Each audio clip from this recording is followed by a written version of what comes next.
yesterday we were also discussing that how we will finish the syllabus and by which month you will be completing the syllabus optional. Then so much of GS is left. How much you have done in your GS?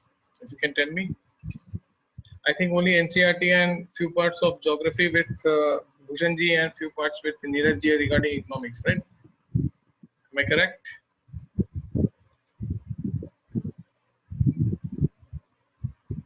That's it. Polity NCERT is with me. Bhushanji took geography initials, Neeraj took economics initials. That, and then we are into okay. So today I had a long chat with Ram sir, and actually it was regarding the last batch students who will be appearing for prelims this time, your seniors in Super 90, regarding their optional test series. So we have planned something for those who have already done it. I could not teach them last year.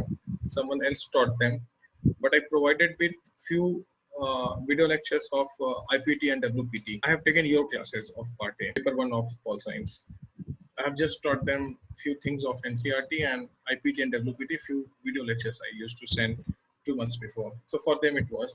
Then it came about your batch also, and I was told by Ram sir that from 1st November the institute will be opening. 1st November would be formalities, all the who will be there of the institute, management would be there. From 2nd onwards, you will be having your regular classes at the institute. And if I can recall correctly, if my memory is right, then it would start with Modern India. You will get a teacher who will teach Modern India to you. And subsequently, at regular intervals, batches will be taken. Every day there will be classes.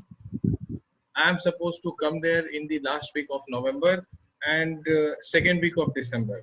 Will be my slot to finish your IGP part. Okay, I would be staying there for 1 week in November, 6 days in November, and probably 7 or 8 days in December 2nd week. So it's a relief for me. I'll be getting some relief from chilly winters of Delhi in the month of December. So yes, this is how we plan to go, and everything will be wrapped up by 15th of March. Each and everything, Ram sir told me everything, that these are the people who will be teaching here, and all their schedules are about to be confirmed. Their accommodation where they will be staying in Hyderabad, the flight tickets, everything is planned and it will be executed now. So no need to worry at all. Okay, no need to worry at all. We'll be coming there soon.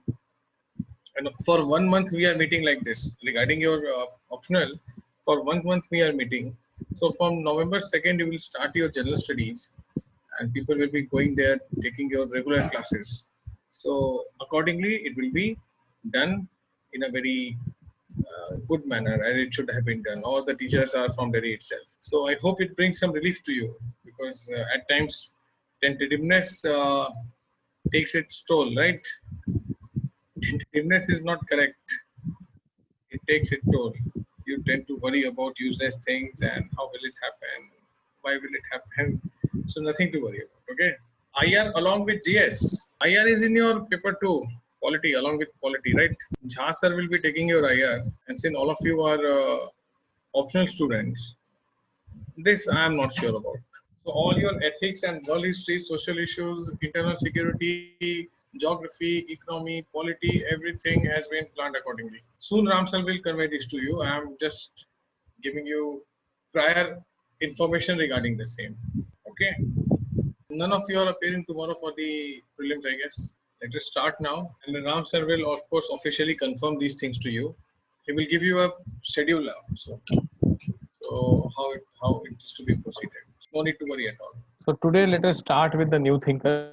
Only one. Who is he? Roy. M.N. Roy. Heard about him ever? Only from me. In Lakshmikant, one line is written 1935. He talked about Constituent Assembly. That is what Lakshmikant has written in 1935, right? Nothing more than that. And that's it. Yes. So let us understand, let us try to understand M.N. Roy. Here comes the hunk, the Marxist revolutionary and later a Congress. Here is he, Mr. Roy. Okay, that's M.N. Roy. And there's this famous political analyst, Sudipto Kaviraj. He has called him a remarkable failure. When you will study your medieval history, you will come across Muhammad bin Tughlaq. Heard of him? Tughlaq? No, not diverse personality. Yeah, of course, personality was diverse. He's called Delhi to Daulatabad. Yes, same guy. Inconsistent, not only capital change, there were five things that he did. Instead of silver coins, he introduced, you know what? The bronze coins. People started minting coins in their house. Inflation came. Then his Khursan policy.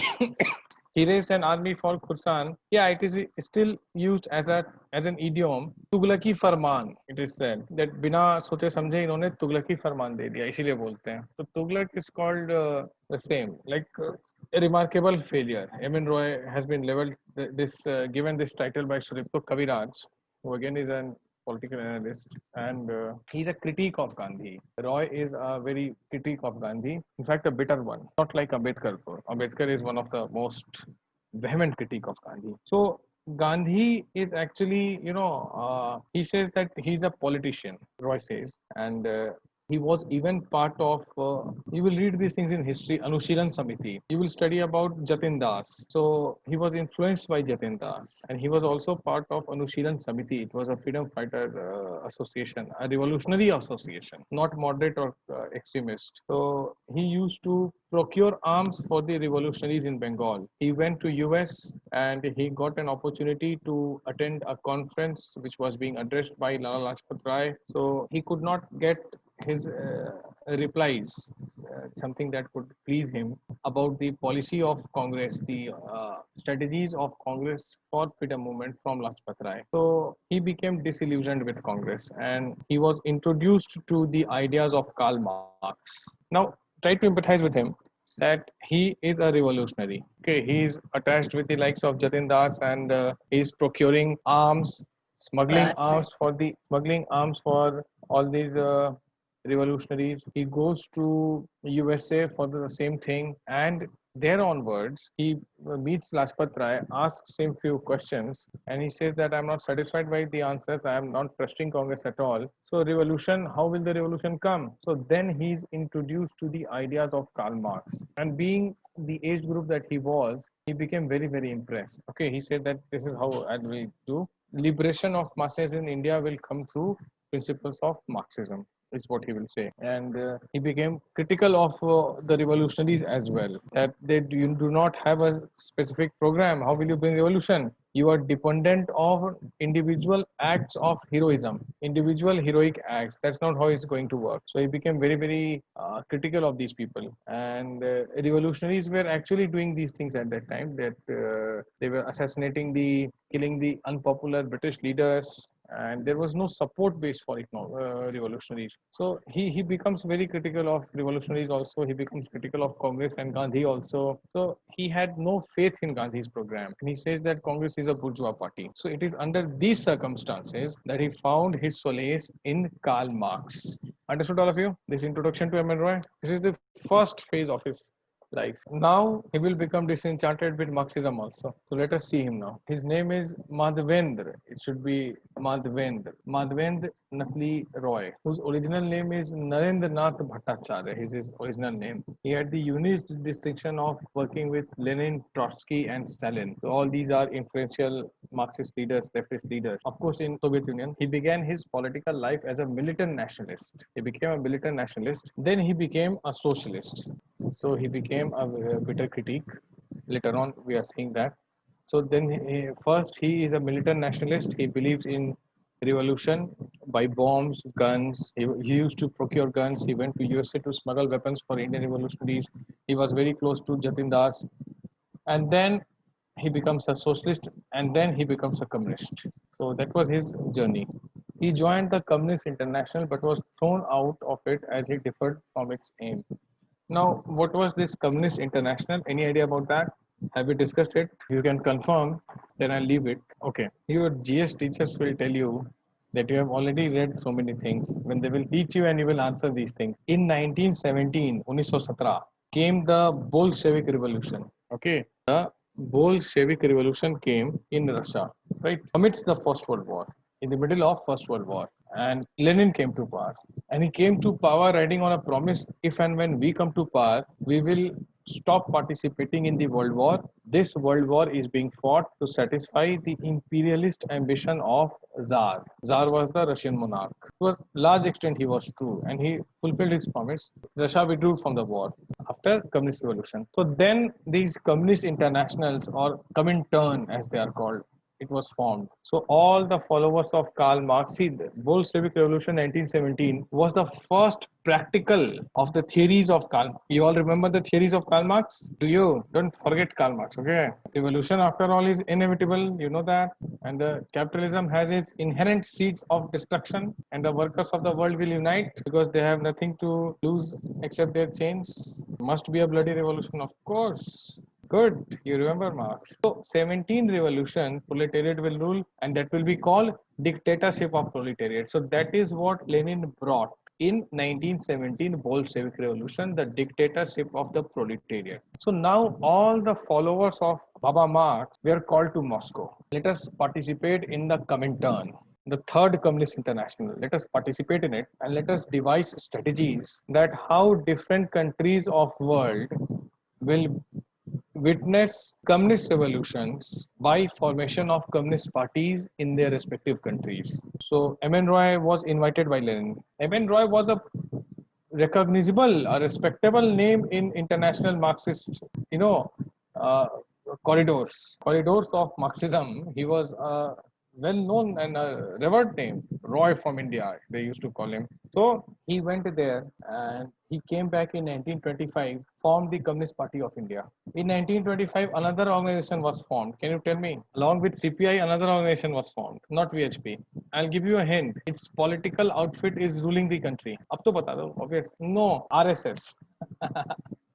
RSS. Yes. The moment I said its political unit is ruling the country, you knew the answer. So RSS till now has given two prime ministers to the country, right? They have governments in so many states. In some states, they are the opposition. Communists still doing Jindabad and Murdabad. Actually, I'm telling all this because in your optional, one question came: why is Marxism receding? I've not given you that answer still. Contemporary relevance of Marx, you have written that, but I have not given you the updates, right? Tomorrow I will. And if I am unable to do that by 2 in the afternoon, someone please send me a message on Telegram that you have to share with us your model answer for that question. Someone will do that. Vishnu, where are you? Vishnu hai?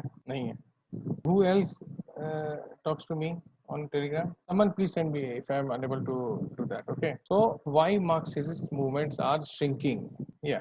You think, Aditya, you do that. The reason is that with globalization, laborers have become very mobile. With the advent of globalization in India, the laborers have become very, very mobile. They keep moving from one place to now. Imagine a Bihari laborer working in Delhi or maybe in your city, Hyderabad, for metro or some overbridge construction going on. Now he is the proletariat. Now, when will he participate in his elections? Elections are due in Bihar now, or even in Lok Sabha. So the base of the Marxists, the laborers, they have become a very mobile unit. They are not staying at one place. One reason. Second reason, they say that left has never shown true understanding of India. Okay, they have not shown the true understanding of India. The electoral and societal dynamics they are totally unaware of. And even in 2019, who was their best bet? Some Kanhaiya Kumar from JNU. So they are dependent on university leaders. Okay, and another thing they say that left politics is based on movements. The soul, I'm quoting from Praful Bidwai's book.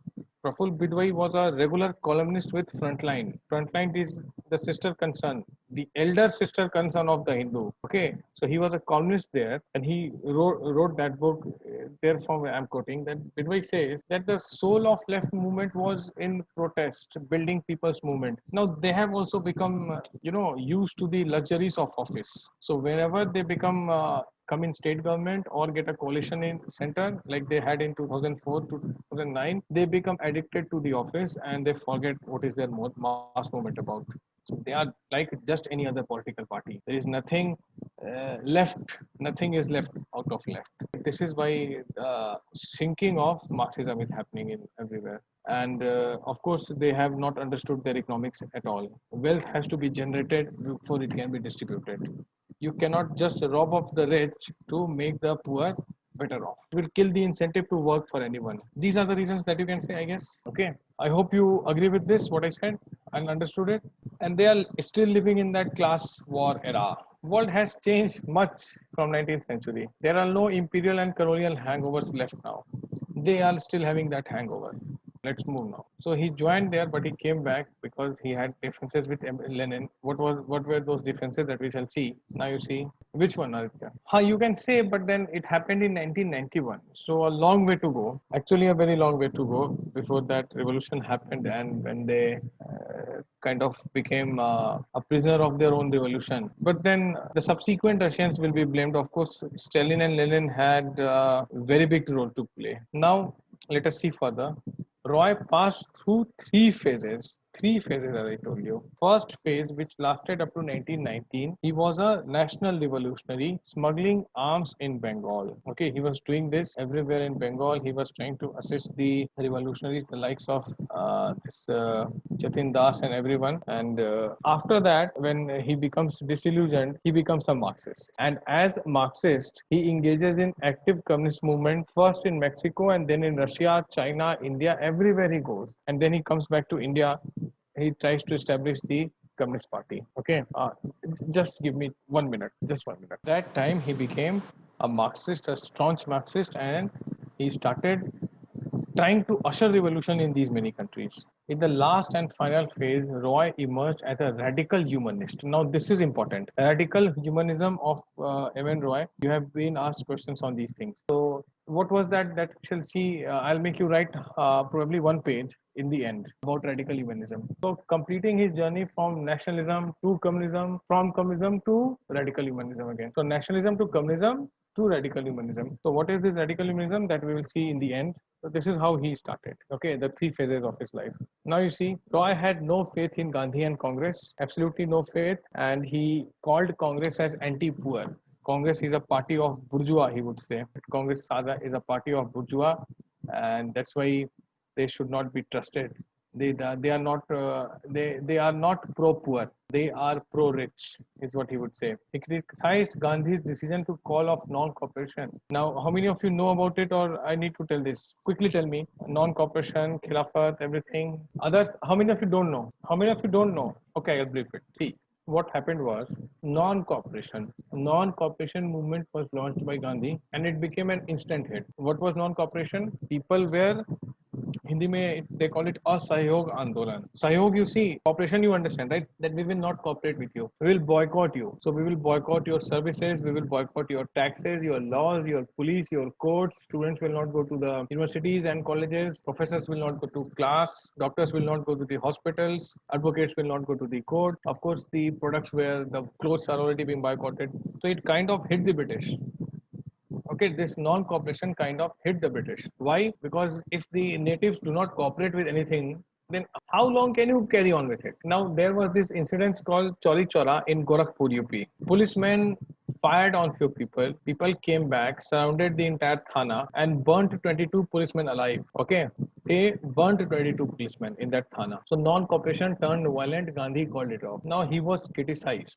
Even the Congress people criticized him. Bhagat Singh criticized him. That because of you, all of us have left everything, and we have come to you. Now you are saying that we'll not do it. So someone like Sumit Sarkar, a Marxist historian, like writes in his book Modern India, that it was because the landlords were the peasants were getting better off their landlords. Peasants were overpowering the landlords. That is why Gandhi called off the non-cooperation, not because of Chauri Chora. Something similar, M.N. Roy would say, okay, that he has betrayed the masses. Why did he call it off? There was no, even Britishers have done so much violence, so what if 22 policemen were killed? So it should have been carried on. Then Britishers would have been forced to go from here. So he criticized Gandhi for this. So now he says, why are you emphasizing on Khadi all the time? He says that Khadi does not have that potential to take care of people's clothing demand. demand in India. It's unnecessarily expensive. It's uncomfortable, even he says, and milk clothes. That's why uncomfortable. The mill-made clothes are of better quality. Okay, so why shouldn't people wear mill-made clothes? Why only khadi? And you think by your stress on khadi, everyone will get suitable clothing. It's not going to happen. Who will make all those khadi for all the 30 crore people of India? And why would Indians be incentivized, or why would they prefer to buy khadi clothes when they are seeing that mill-made clothes are comfortable on body, they look better, and they are of better quality also. The stuff is also better. So that's why he said that khadi wadi is not going to work. Gandhi has mixed religion and politics, he would say. He's a weak man who wants appointment with the Viceroy. So he has unnecessarily. See, these early Marxists were very averse to religion. What was the need to support Khilafat? Now, how many of you know about Khilafat? How many of you know about, do not know about Khilafat? Sorry, this is how I should ask. Yeah, Ottoman. What happened was, now listen carefully. What happened was, 1914, the First World War started. British, France, US, they won. Russia, of course, withdrew after the Bolshevik Revolution. Turkey was on the losing side. Turkey was the seat of the Ottoman Turks. The Ottomans, they defeated the Romans in 15th century. The fall of Constantinople. Today, the name of Constantinople is Istanbul. Okay, so that was a decisive victory for the Ottomans and the Middle East. The Islam was consolidated more when Romans were defeated. Byzantine Empire, precisely, an offshoot of Romans. So Ottoman Turks were there, and they were having a massive empire from Middle East to Afghanistan. Can you beat that? So that was the extent of the Ottomans. And few of those Turks also came to India, right? The Sultanates and the Mughals. So this Ottoman Empire and the Ottoman Turks, they were defeated in First World War, and winners, the Britishers and the France, there is something called Sykes-Picot Agreement. The present map of Middle East is said to be a product of Sykes-Picot Agreement. Remember that Sykes-Picot Agreement. Okay, you will study it in world history. So Islamic State does not agree with this agreement. Islamic State does not agree with the map of Middle East. They say this is the result of the secret treaty between France and England called Sykes-Picot. We do not agree. We want our Khurasan Empire that stretches from Middle East to Bangladesh. ISIS has made its own map. Okay, Khurasan they call it, from Middle East to Bangladesh. India is included in it because they do not agree with that imperial agreement between France and Britain, the Sykes-Picot. So Turkey was dismembered. Okay, the areas were taken off, and it was the seat of the Khalifa. Khalifa, Khalifa was the religious head of the Sunni Muslims all over the world. Now, in entire world today, also Muslims 85 to 90% are Sunni. Remaining 10 to 15% are Shias or Ahmadiyas or Barelvis or whatever. 85 to 90% Muslims in the world are Sunni Muslims. The same arithmetic applies in India. Maybe 5% less, maybe 80 to 80% are Sunni in India, 20% maybe Shia and other. In world, certainly 85 to 90%. Okay, so Sunni Muslims were very, very angry with this. But why the Ottoman has been kind of cut into pieces? Why is the Khalifa being treated in such a bad way? So the Ali brothers, Muhammad Ali and Shaukat Ali, started Khilafat movement in India. Okay, to sympathize with to support the Khalifa, the Caliph. Now Gandhi was like, wow, Muslims are protesting for Caliph. Let me merge Khilafat and non-cooperation, because Congress was not getting support of the Muslims. Okay, Muslims were least interested in non-cooperation or the freedom movement in 1919, because their leaders have told him, the likes of Sayyid Ahmad Khan and Aga Khan, that you do not have to fight the British, you need to cooperate with them, else the Hindus of this country will eat you up. So they were not interested. Now Gandhi said this is a golden chance to bring Muslims into the national movement. So he merged it, Khilafat, he merged. And in Turkey, there came a guy, Mustafa Kemal Ataturk. Now, he was such a brilliant guy that he abolished the office of Caliph. He said, I want a democratic secular country. Okay, so he said he replaced the Arabic script with the Latin script. He said no man or woman should wear that Islamic headgear. Okay, and religion will be in your personal space. Turkey will be a secular country. So Gandhi ji ke khilafat ka to hawa nikal diya. Right? He punctured the entire khilafat movement in India. And that is how it is said that Gandhi mixed religion and politics. What had the Turkey Khilafat movement got to do anything with the Indian independence movement? How was the Khalifa anyway kind of related to Indian freedom movement. But as historians tell us, different historians have their different versions, that Gandhi wanted to bring Muslims into freedom movement. He wanted to bring them into mainstream so that Hindu-Muslim unity develops. So the result might have been horrible. His intentions were not. His intentions were noble. Understood? Now, when you will study history, you will remember these things.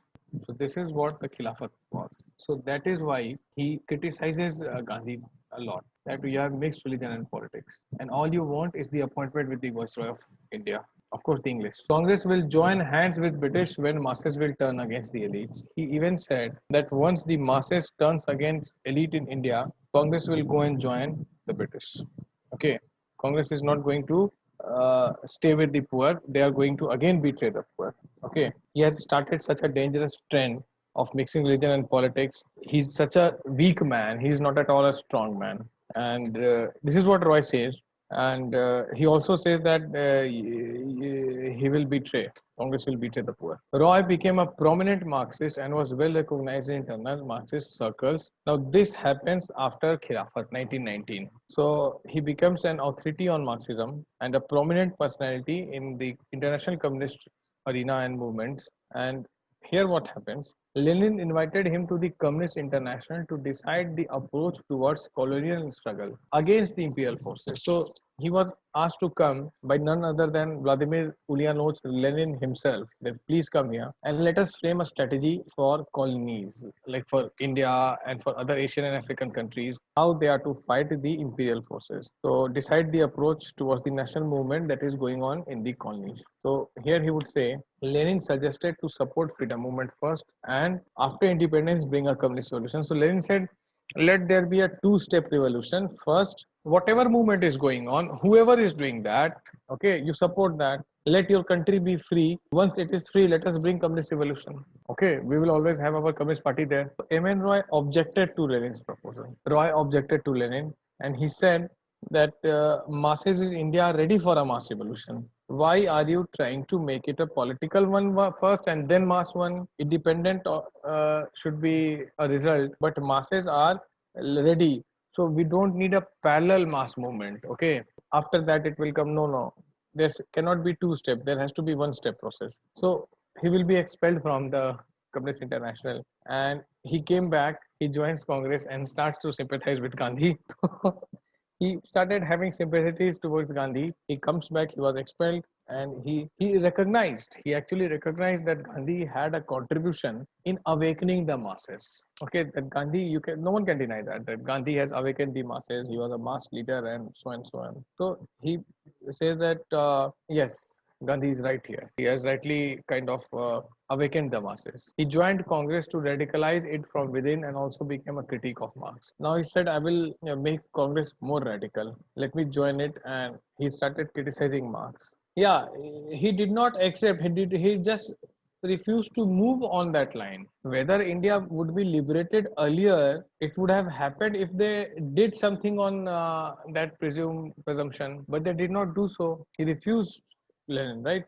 So he becomes a critique of Marx, and Roy says, and now how he criticizes his step-by-step process. Like all these historical materialism, change in history is because of economic factor, Karl Marx would say. So Roy held that Marx has underestimated the role of ideas in shaping history, and his dialectic materialism is actually idealism. Okay, nothing like that happens. And what would Marx say? That class struggle, human history is hitherto a history of class struggle. Remember that slide? Human history hitherto is a history of class struggle. I have put this on slide. His actual quotation of Karl Marx. Can you remember that? No wonder. Come on. He simply said that human history, until whatever history has happened, it's actually a history of class struggle. Roy says no, it's a history of class cooperation. There is nothing that you talk about class struggle. What is class struggle? He said no, there is nothing called class struggle. It's a class cooperation that is happening all the while. And another, so see, he's criticizing each and every Marxist principle. Very interestingly, now he would say surplus value. Now, isn't the cause of exploitation, but lack of equitable distribution is the cause. Marx would say, remember appropriation of surplus value? Come on, tell me if you do. Or do I have to repeat these things again? Appropriation of surplus value is what? There's a word that we have used. You guys are not revising, it seems. appropriation of surplus value by the capitalist is a theft. That है ना यार. What was surplus value? The difference between the manufactured price and the selling price. So this mouse may be manufactured for कितने का आता है? 500 rupees. It is sold in the market for 1000 rupees, and the worker does not get anything out of that 1000 rupees. It is kept by the Malik, the capitalist. So that is surplus value. Yes, exactly, Aditya. What Aditya has written, all of you can see that amount is taken by the capitalist, not imperialist, and the proliferate are proletariat. Come on, Karl Marx will never forgive you. I also wrote wrong. Now, correct. Array yaar, PRO it is, okay.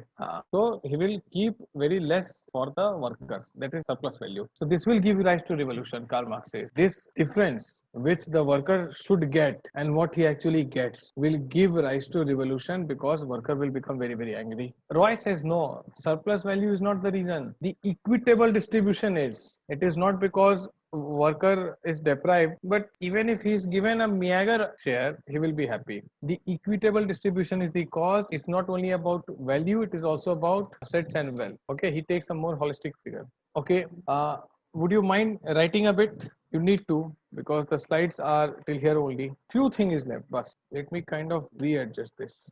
Give the heading radical humanism. Radical humanism. Written radical humanist, radical humanist, radical humanism, not humanist. Radical humanism, as described by Roy, talks about freedom. Talks about freedom. It would liberate a man. It would liberate man absolutely, not only from foreign rule, but from all sort of fear, even from the fear of superstition and supernatural. Okay, Roy believes in the power of science, and through science, one can overcome superstition. Through science, one can overcome superstition. Change the para. Humanism keeps human beings at center. Keeps human being in center, as was prevalent in ancient Greece. During medieval times, religion overshadowed humanism. Roy calls his philosophy new humanism. Underline this, new humanism. Why new? Because it is based on an improved approach. Not scientific temper, that was not prevalent during Renaissance. Note the correct spelling. Roy has rejected humanism. Roy has rejected spirituality. His new humanism has 3 elements. I am sending it. Note it down. Rationality, morality, and freedom. Later on, he changed from new humanism to radical humanism. Underline this term, radical. Why radical? Anyone? Why radical? I mean, why would one prefer radical over new term? Come on, no idea. Extreme is not actually extremeness of these 3. Right? Radical because the human being is in its radical original state. Like when man used to live as an early man. That thing he's saying. And what was happening when man was living in original state of nature? This we have discussed so many times. If you can tell me what identity man had in that state. Rudimentary identity he had. What was his identity? No, not only rudimentary. It was like he was devoid of any class identity. He was not having any national identity. Okay. So what was the sentence that you wrote just now? What you wrote? Radical because he was in his radical what was that? Radical original state where he is devoid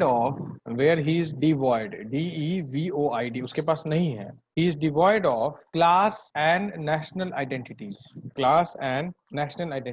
The full stop, after full stop, class and national identities, full stop. The fascists have dominated man in the name of nation, and the Marxists have dominated man in the name of class. Radical humanism is cosmopolitan. Radical humanism is cosmopolitan. You understand what is cosmopolitan? Hyderabad is a cosmopolitan city. Okay, what does that mean? What is cosmopolitan? Mixed cultures. Yes, more than one culture. So that's what mixed culture would be the thing, that there are people other than original Hyderabadis living there, original Telugus, right? Living there. Intercultural, right. Different countries and states. It is cosmopolitan. So any metro in India is today cosmopolitan, right? Or any even neo metro like Hyderabad, Bangalore, and Pune. Originally there were 4 metros. Now there are many metros. So all of them have become cosmopolitan, right? So that is what he says, that his neo radical humanism would be cosmopolitan between Marxism and fascism. Now you see, a cosmopolitan union of liberated people. It will create a cosmopolitan union of liberated people. Now remember his 3 elements: freedom, reason, and morality. I wrote it, I guess. Rationality, morality, and freedom. That is what he says. So what is freedom? The 3 elements of his radical humanism or neo-humanism. The first one it says is freedom is there. So what is freedom? Write about freedom. Final goal of radical humanism. The final goal of radical humanism. It will be freedom from all types of fear. It will be freedom from all types of fear. Okay, that would be his freedom. Radical individual, liberated individual, not having any type of all types of fear, even the superstitious fear, even the supernatural fear. Okay, that is what he says. Freedom is okay. Now come to rationality. Radical humanism is based on rationality. Man struggles for resistance. नहीं, ऐसे लिखो.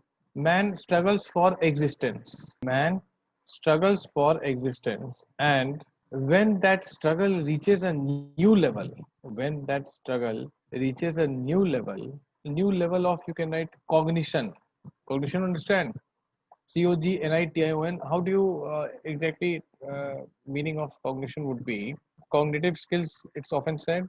Thinking capacity. So when, yes, exactly. So when that reaches a new level of cognition, you are struggling for your existence. So when that struggle reaches a cognitive level, then it's called reason or rationality. Understood? Then it becomes reason or rationality. Write it. Then it becomes reason or rationality.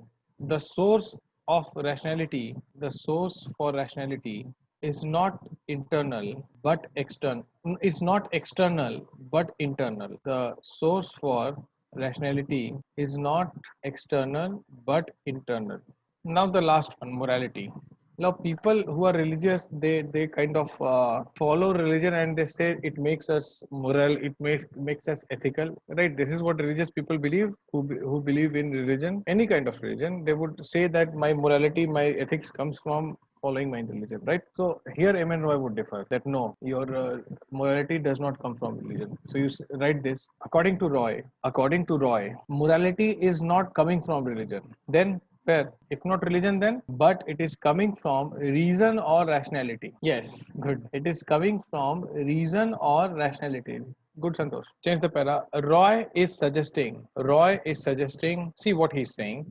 Stop writing and listen. He's suggesting that all these things that govern our life are what we do. Okay, it's not like it is coming from, so it's not like it is coming from some external agency. Okay, it's not coming from some external agency. It is coming from us only. It's we who are doing these things.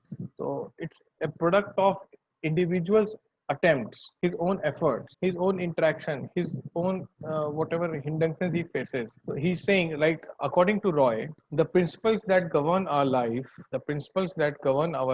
even though he's a Marxist, where will that approach go? Even he shuns Marx, but see, you might not believe in his theories, but the approach would be same. There is this tinge. You're right, that principles governing our life are chosen by ourselves. They are all created by, Roy is suggesting, according to Roy, either ways you can write, that the principles governing our life are chosen by ourselves. Okay, are chosen by ourselves. They are created by humans. Those principles, after full stop, those principles which have lost their relevance, those principles which have lost their relevant. Yes, Aditya. I'll come to this. First, you write those principles that have lost their relevance should be rejected. Should be rejected. Okay. Roy is influenced by Protagoras. Protagoras, you know what he said? His famous statement. In fact, it's a term. Have we talked about this? Protagoras, the ancient Greek thinker. I think in Socrates or Plato, I have told you about this. Homo mensura. Heard about it? Ancient Greek thinkers, Protagoras statement, Homo mensura. Have we discussed that? Have we discussed Protagoras, Homo mensura? No. Okay, Homo mensura means man is a measure of everything. Pythagoras said Homo mensura, which means man is a measure of everything. Got it?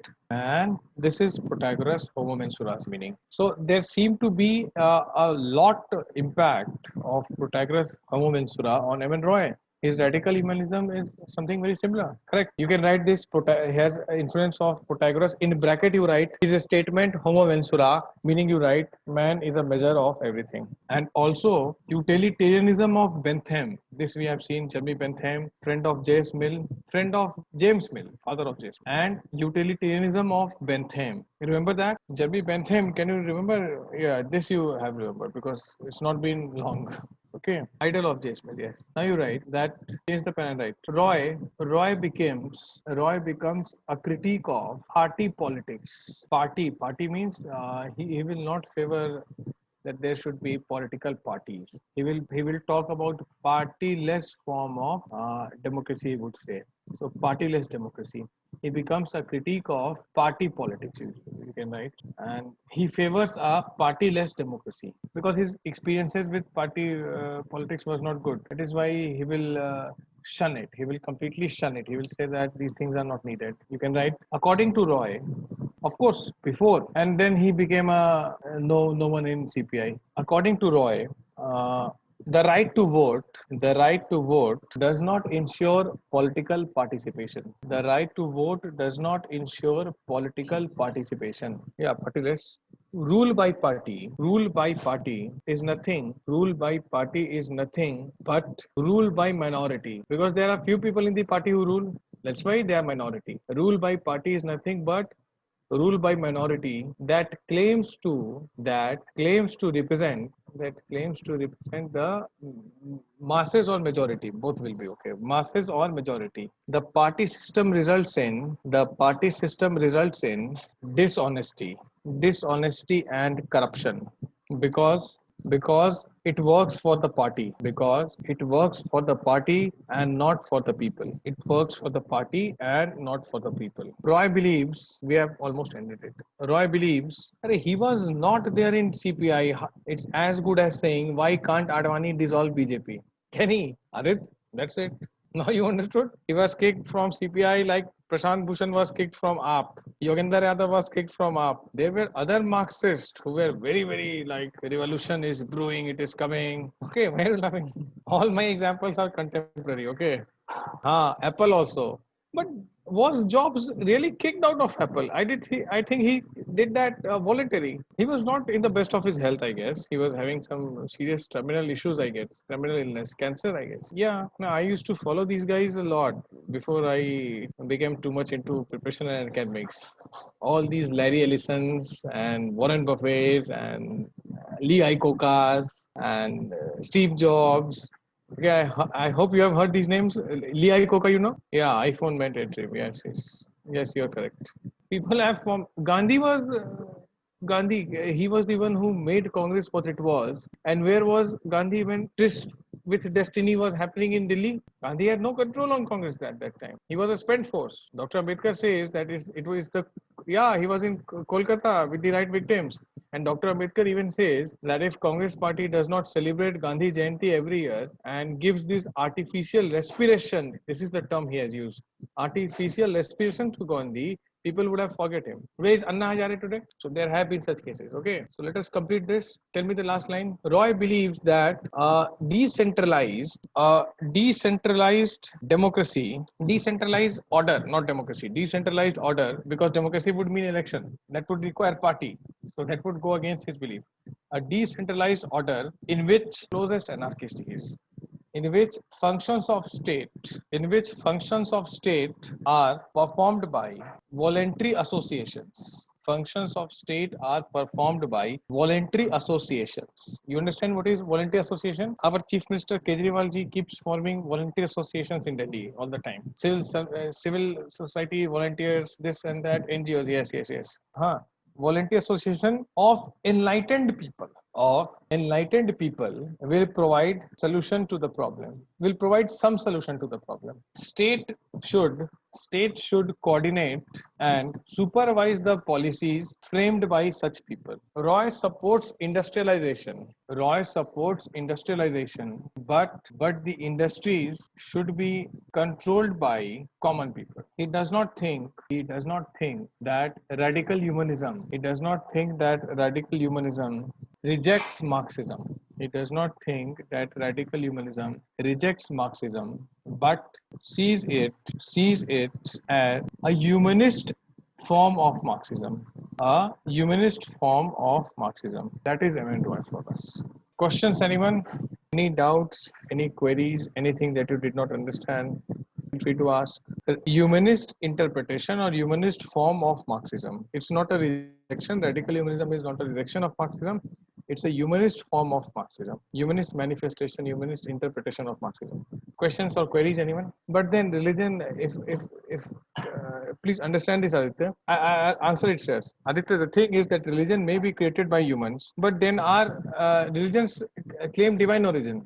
People who believe in religion don't say that we have created religion, do they? They never know. Right? So how can a theist, a believer say that my religion is made by the man? He will always quote God, right? Shreyas, now answering your question, state will supervise these enlightened voluntary associations. Like there will be an enlightened set of people running the administrative services, another enlightened set of people running the police services, financial services, all sort of urban issues, rural issues, agricultural issues, industrial issues, services issues, health issues, educational issues. All of them will be guided by, they will be handled by group of enlightened people who will form voluntary associations on their own. State will coordinate within them. Now, what is the problem in this? What is the problem in such supervision model? State will be there. State will be there. Another set of people will be state. But then on what basis is there an instrument to measure your enlightened character? Is there a speedometer through which it can be said that on the scale of enlightenment, you are at 10, I'm at 5? So what is enlightened? Who is enlightened? Yes, no, voluntary. They will come, they will go. See, the problem with Marxist is that they think that people are, like what they are thinking is everyone acting. And then when that will not happen, they will say that people have failed the theory rather than accepting that their theory is a failure. Actually, what happens in science? You do experiment and then you arrive at result. These people have arrived at result before. उनके दिमाग में पहले ही दुनिया बन गई है कैसी बननी है. And then they are forming theories to justify that. Correct? Voluntarily people will come. They will be group of enlightened. They will. And where is the accountability here? If party politics is breeding corruption and inefficiency, what about voluntary associations where the people are coming from Mars or from Moon? So these theorists, what they do, they first frame the result and then they derive the argument to justify the result. And it does not happen in real world, then they will call it post-truth. They will call it banality of evil. Right or wrong? This is my subject. I love this subject. But when I read this subject, the more I read these thinkers, I am like, what kind of things you are predicting? And because you have thought so in your mind, and if it's not happening in empirical world, then banality of evil, post-truth. Wow, understood. So state will be again formed by voluntary group of enlightened people who will run the statecraft. The voluntary group means people will come, then another set of people will come. And all this will happen in such a natural way. I mean, can you beat this? If things were so good, why the man needed social contract or state at the first place? Why do we need government today? People have talked about porous border. John Lennon sung, imagine there, right? So this idealism does not work in real world. Understood all of you? Voluntary associations will be formed and state will not be elected. It will also be a form and it will keep on coordinating between this and that and supervising. And then voluntarily people will come, voluntarily people, if and everything happens voluntarily, then what was the need of any regulation? Even, let me give you an example. We have seen when you will read your world history, you will when you will read French Revolution, you will know that it's a bloody revolution, right? And all those who call themselves elite and sophisticated and cultured, not more than 300 years ago, they were, yes, everything is voluntary.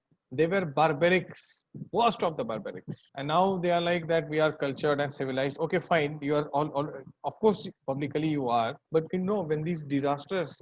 Have you heard about hurricane like Katrina? Which other one came? Not in India, abroad. Katrina was one. Name few. Something like tsunami, the American and European version. Katrina, I can remember. There were few. Sandy, yes, yes. These things came, and entire infrastructure was destroyed, roads and malls and everything. And then you saw what desperation brings to people. They started looting the supermarkets. They started looting the supermarkets. The lawlessness increased because the state was not there to regulate. The infra had collapsed. The state temporarily had collapsed. So before state could make some provision, people, their desperation took out the beast within. Okay. And then we have people who talk about volunteer associations and without state everything. No. You are trying to solve a problem by creating a bigger problem. And when Supreme Court judges, I remember former CJI Thakurji, CJI Thakur, he said that if people fear their state, it's tyranny. I wish like replying that if people don't fear their state, it's anarchy. Some amount of fear is needed. Not every citizen is Mahatma Buddha. Okay, so see, leave all this. You have understood everything. I keep giving such examples so that it becomes interesting for you. Else these things can become, trust me, very very dry if I teach in a typical professor way. So the thing is that don't be kind of have some idea or presumption that this is such a complex topic or paper. This is nothing complex in political science. Theory is in mind, and they are trying to see the applicability, and we are criticizing them. That is it. Thinkers are this. Okay, where is the complexity? What complex did Marx say? The thing is, people view them strictly the way they viewed themselves. Most of academics view them the way these thinkers have viewed themselves. Try to disassociate and then read them. You will say, oh, this is the thing. It's not complex. सिर्फ बात बनाया गया है thinkers के द्वारा. And once you understand, you will have such a command on it that you can well read them. You can well write any question. Of course, you need to have your facts. Like when I ask you about revolution of Marx, you need to know that. How will that happen? We will revise that. Okay. So there is nothing complex. Is how I see it. And this is what I tell all my students. It's not complex. At least I am not a Marxist. Yes. He said this to his son-in-law. Okay. So do not treat these things as some very hi-fi stuff. They are not. They are very obvious things. And you will see a pattern. Like you can compare Gramsci with yesterday we were able to compare Aurobindo with whom? I forgot. Someone in the class did. You compared Machiavelli, Gandhi. So there's nothing rocket science here. Very, very religious Machiavelli, you called it. Okay. So don't be scared. Don't be under any pressure. Just keep revising. Nothing more is needed.